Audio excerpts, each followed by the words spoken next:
महाराष्ट्र की सियासत में आए भूचाल पर अलग अलग पार्टी के नेताओं के अलग अलग बयान सामने आ रहे हैं। हमारे साथ आम आदमी पार्टी के राज्यसभा सांसद और वरिष्ठ नेता संजय सिंह मौजूद हैं। संजय जी, ये जो कल अचानक से महाराष्ट्र की राजनीति में देखने को मिला है, अजीत पवार शरद पवार का साथ छोड़कर शिवसेना और बीजेपी की सरकार में शामिल हो गए हैं, इसको आम आदमी पार्टी किस नज़रिए से देख? देखिए, मैं तो आपको भारत के प्रधानमंत्री का 2 दिन पहले भोपाल में दिया गया भाषण सुनाना चाहता हूं। इसको ध्यान से सुनिए। मैं एनसीपी की बात करूं तो एनसीपी पर भी करीब करीब 70,000 करोड़ रुपए के घोटालों का आरोप है। तो ये तो मैं नहीं कह रहा हूं, ये तो भारत के सर्वोच्च पद पर बैठे हुए भारत के प्रधानमंत्री कह रहे हैं। तो प्रधानमंत्री को जब ये पता है, और इसमें आगे उन्होंने स्पष्ट भी किया है, सिंचाई घोटाला, कोऑपरेटिव बैंक घोटाला, तमाम घोटालों का भी जिक्र उन्होंने किया है, तो उन्हीं लोगों को आप अपनी पार्टी में शामिल करके राजभवन बुलाकर उप मुख्यमंत्री कैसे बना रहे हैं?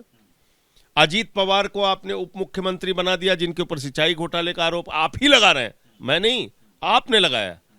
उन्हीं छगन भुजबल को आपने कैसे बुला के शपथ दिला दी कैबिनेट मंत्री की, जिनको आपने जेल में डाल के रखा था। उन्हीं हसन मुशर्रफ को आपने कैसे कैबिनेट मंत्री की शपथ दिला दी, जिनके ऊपर आपने ईडी की छापे डलवाए थे। तो मुझे लगता है कि माननीय सर्वोच्च न्यायालय को भी इस बात का संज्ञान लेना चाहिए कि जिन लोगों पर ईडी के, सीबीआई के छापे चलते हैं, अचानक वही आदमी जाकर कैबिनेट मंत्री और उप मुख्यमंत्री की शपथ ले लेता है, तो फिर इसका मतलब जांच एजेंसियों का खुला दुरुपयोग हो रहा है। आपने जांच एजेंसियों को मजाक बना के रखा है।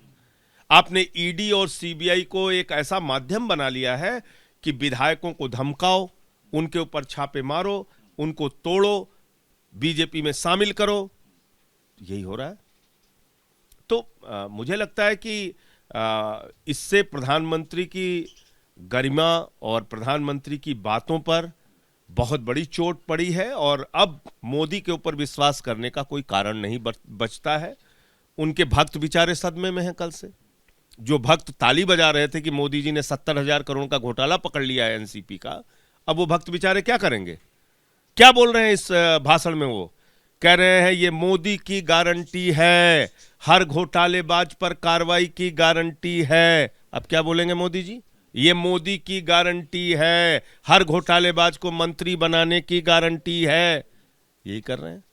तो पूरे देश में आप लूट करिए, भ्रष्टाचार करिए, गुंडागर्दी करिए, बलात्कार करिए, माफियागिरी कर लिए, बीजेपी में अगर आप शामिल हो जाइए तो आप तुरंत राजा हरिश्चंद्र हो जाते हैं। तो इसलिए उत्तर प्रदेश में आज हम लोग एक अभियान शुरू कर रहे हैं, महाभ्रष्ट मोदी वॉशिंग पाउडर। ये सोशल मीडिया पे आज हमारा अभियान चलेगा, और इसके माध्यम से हम ये बताने का काम करेंगे कि मोदी का जो वॉशिंग पाउडर है, उसने कैसे हेमंत विश्व शर्मा के घोटाले को धुला, शुभेंदु अधिकारी के घोटाले को धुला, कैसे उस वॉशिंग पाउडर ने शिवराज सिंह के घोटाले को धुला, कैसे रेड्डी ब्रदर्स और येदुरप्पा के घोटाले को धुला। तो और अभी अजीत पवार का, छगन भुजबल का, हसन मुशर्रफ का, इनका सारा घोटाला धुल गया। तो वो वॉशिंग पाउडर जो है मोदी जी का, महाभ्रष्ट मोदी वॉशिंग पाउडर, उसके बारे में हम बीजेपी के लोगों से सवाल पूछेंगे। लेकिन संजय जी, सवाल अब ये उठ रहा है कि जिस विपक्षी एकता की आप लोग बात कर रहे थे, एक मीटिंग भी हो गई, दूसरी मीटिंग अब टल गई है। शरद पवार जो कि प्रमुख नेता माने जाते थे उस एकता मंच के, उसका क्या होगा? बीजेपी तो कहने लगी कि खत्म हो गया ये एकता मंच, सब धरा का धरा रह गया। तो देखिए, ऐसा है कि वो अब हम उस पर कोई बोलने वाले व्यक्ति इसलिए नहीं होते क्योंकि पटना की मीटिंग के बाद हमने एक स्थिति अपनी स्पष्ट की थी कि कांग्रेस पार्टी को काले अध्यादेश पे अपना रवैया सार्वजनिक करना चाहिए। किस कारण से मीटिंग टली है, ये भी उन्हीं को बताना चाहिए, या जो भी लोग बुला रहे थे उनको बताना चाहिए। तो मैं उस पर कोई प्रतिक्रिया नहीं दे सकता हूं, वो तो मीटिंग जिसने बुलाई उनसे पूछिए। दूसरा सवाल ये है कि अध्यादेश को लेकर आप समर्थन मांग रहे हैं कांग्रेस से, शरद पवार से आप मुलाकात कर ही चुके थे, लेकिन अब जो उनकी पार्टी में हुआ है, अब उनकी जो राज्यसभा सांसद बचेंगे, आपको लगता है कि वो अब आपके सपोर्ट में रहेंगे? उसमें भी आपको नुकसान हुआ है? देखिए, निश्चित रूप से प्रफुल्ल पटेल जी जो राज्यसभा के सांसद हैं, वो बीजेपी के साथ गए हैं, लेकिन बाकी सांसद और बाकी लोग क्या करते हैं वो तो अभी 2-3 दिन में स्पष्ट हो जाएगा। अब विपक्षी चेहरों की बात करें तो अरविंद केजरीवाल का भी नाम प्रमुखता से लिया जाता है। इस पूरे घटनाक्रम को लेकर आम आदमी पार्टी क्या किस तरीके की अब रणनीति तैयार कर रही है? क्या आप लोग विपक्षी एकता के साथ जुटेंगे जिसमें इस वक्त बहुत दरार नजर आ रही है और बहुत कल तो केजरीवाल जी ने साफ तौर पे कह दिया कि प्रधानमंत्री नरेंद्र मोदी का एक ही नारा है, एक भी भ्रष्टाचारी को नहीं छोड़ूंगा, सबको भारतीय जनता पार्टी में शामिल करूंगा। यही कर रहे हैं। तो हम तो लड़ रहे हैं इनसे। देखिए, अगर आज मनीष सिसोदिया जी टूट जाते तो उनको जेल की हवा नहीं खानी पड़ती। आज अगर सत्येंद्र जैन जी टूट जाते तो उनको जेल की हवा नहीं खानी पड़ती।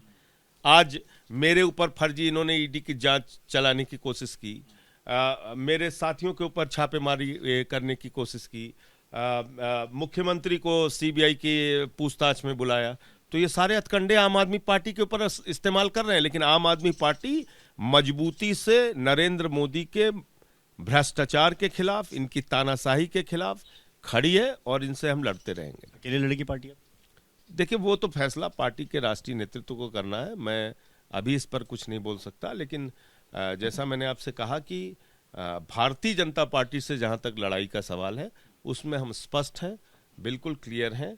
जितना भी ये गुंडागर्दी दिखाएंगे, हम मजबूती से इनके खिलाफ लड़ेंगे।